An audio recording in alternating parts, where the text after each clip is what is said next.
10 bölüm. Ушундан кийин эгебис Иса өзүнө дагы 72 шакирт тандады. Аларды Иса өзү да барайын деген шаар кыштактардын баарына өзүнө мурун эки-экиден жиберип, мындай деди: Оро турган эгин көп, бирок орокчулар аз. Андыктан өз эгин талаасына орокчуларды жөнөтсүн үчүн эгин эгесине жалынгыла. Кан эмесе, баргыла. Мен силерди карышкырлардын арасына козуларды жибергендей жөнөтүп жатам. Капчык да, баштык да, ашыкча бут кийим да албагыла. Жана жолдо бирөөлөр менен саламдашып, убактыңарды коротпогула. Кандай үйгө кирсеңер да, адегенде үйүңөрдө тынччылык болсун деп батаңарды бергиле. Эгерде ошол үйдө саламыңарды кабыл алууга даяр адам бар болсо, батаңар кабыл болот. Эгер болбосо, батаңар өзүңөргө кайтат. Алдыңарга койгон ашка топук кылып, ал үйдө калгыла. Анткени кызматчы эмгек акысын алууга татыктуу. Үйдөн үйгө өтпөгүлө. Шаарга киргениңерде, анын тургундары кабыл алышса, анда тамагын жегиле. Оорларын айыктыргыла да, жакында силер Кудайдын башкаруусунда болосуңар деп жар салгыла. Эгерде кабыл албай коюшса, анда көчөлөргө чыгып, шаарыңардан бутубузга жуккан чаңды кайра өзүңөргө наалат катары кагып жатабыз. Бирок билип койгула, Кудай падышачылыгы жакындап калды дегиле. Силерге айтып коеюн, кыямат күнү келгенде, ал шаарга караганда Содом шаарына жеңилирээк жаза колдонулат. Эй шордуу Коразин, эй шордуу Бейтсайда, эгерде силерде жасалган укмуштар Тир менен Сидондо жасалган болсо, алар эбак эле катуу кайгырып, кенептен кийим кийип, гүл колтуруп, ниеттерин өзгөртүшмөк. Эми кыямат кайымда Тир менен Сидондун акыбалы силердикинен жеңилирээк болот. А сен Капарноом, текеберденип, төбөм менен көккө жетем деп ойлойсуңбу? Жок, Кудай сени жердин түпкүрүнө житире чабат. Кимдегим силерди укса, мен укканы. Кимдегим силерди четке какса, мени четке какканы. Ал эми кимдегим мени четке какса, мени жибергенди четке какканы. 72 шакирт жүздөрүндө кубаныч менен кайтып келишип, Исага: Эгебиз, сенин атыңды атаганда бизге жиндер да багынышты дешти.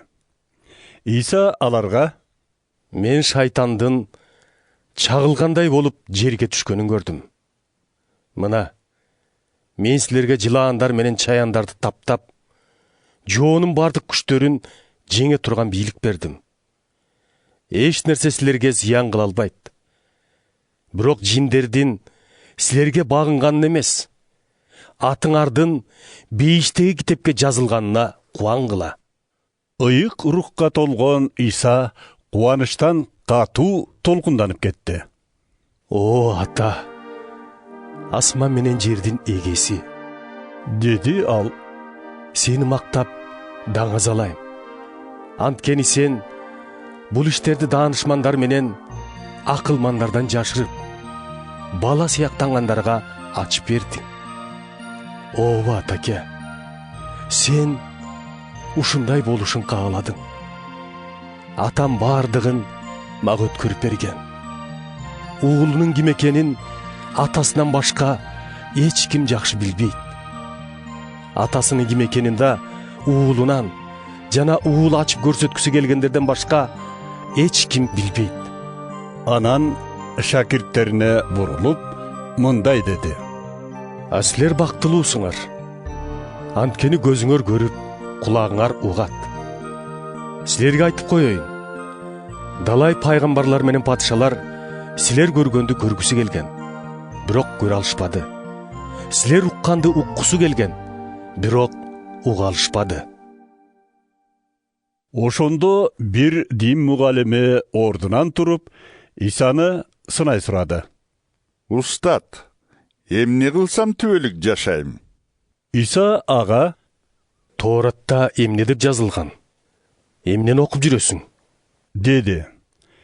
Тигил айтты: Кудай эгеңди чын жүрөктөн, бүткүл жан дүйнөң менен, бар күч кубатың менен, бардык акыл оюң менен сүй, жана башкаларды өзүңдү сүйгөндөй сүй деп жазылган. Сен туура жооп бердиң. деди Иса ага. Ушундай кыл. Ошондо түбөлүк жашайсың. Тиги болсо өзүн актагысы келип: А менин жакын адамым ким? деп сурады. Ошондо Иса мындай ибарат менен жооп берди. Бир адам Иерусалимден Иерихон шаарына түшүп келе жатып, жолдо каракчыларга туш болот. Алар анын кийимин сыйрып алып, аябай сабап, чал өлүк кылып таштап кетишет. Ошол жол менен бир дин кызматчы түшүп бара жаткан. Ал бул кишини көрүп, жолдун аркы жээги менен кыя басып өтүп кетет. Дагы бир лебит ушул жол менен бара жатып, бул адамды көрүп, жолдун аркы жээги менен кыя басып өтүп кетет. Аңгыча бир самариялык жолоочу келет. Ал бул кишини көрүп, боору ооруп, жанына басып келип, жараттарын шарап менен жууп, май менен майлап, таңып, эшегин артып, мейманканага алып барып, ага кам көрөт. Кийинки күнү мейманкананын ээсине 2 күмүш теңге берип, бу кишиге кам көрүп кой. Эгер артык чыгым болсоң, кайтканымда кайрып берем дейт. Эми сен кандай деп ойлойсуң? Ушул үчөөнүн кимиси каракчыларга туш болгон кишиге жакын адам болот? Мыйзамчыл Исага карап: Албетте кайрым кылганы, деп жооп берди. Бар, сен да ушундай кыл, деди Иса ага. Иса шакирттери менен жолун улантып келе жатып, бир айылга келди. Бул айылдан Марта деген бир аял аны үйүнөн тосуп алды. Бул аялдын Мариям аттуу сиңдиси бар эле. Ал Исанын аяк жагына олтуруп алып, сөзүн угуп жатты. Марта болсо конокту жакшылап күтүүнүн камын ойлоп, убара тартып жүрдү. Ал Исанын алдына келип: Таксыр, сиңдимдин кызматтын баарын жалгыз мага таштап койгону сизге баары бирби? Ага айтып коюңузчу, мага жардамдашсын, деди. Марта, Марта, деди ага Иса. сен убара болуп көп түйшүк тартасың. Бирок керектүүсү бир эле нерсе. Мариям жакшы жагын тандап алды. Муну андан эч ким тартып ала албайт.